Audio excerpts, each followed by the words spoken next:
আসসালামু আলাইকুম এভরিওয়ান। কেমন আছেন সবাই? আশা করি সবাই অনেক ভালো আছেন। আজকে আমি আমার মান্ডালা আর্টের গল্প শোনাবো।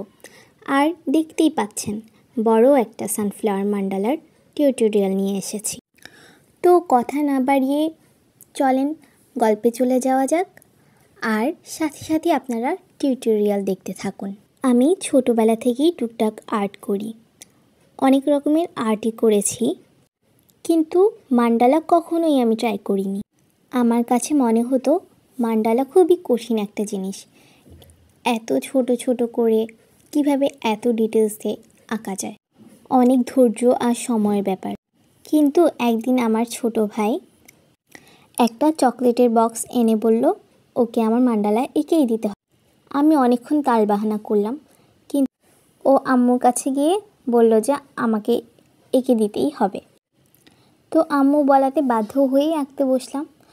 তো আমি ভয়ে ভয়ে ছিলাম যে আমি কি পারবো কি না, কিন্তু আমি যখন শুরু করলাম দেখলাম যে এটা আসলে অনেক সহজ, আর একটু একটু করে আঁকতে আঁকতেই হয়ে যায়। যখন সেই মান্ডালাটা আঁকছিলাম তখন আমি আর্ট ব্লকে ছিলাম, আর এটা খুবই ভালোভাবে আমার আর্ট ব্লকটা কাটিয়ে উঠতে সাহায্য করলো।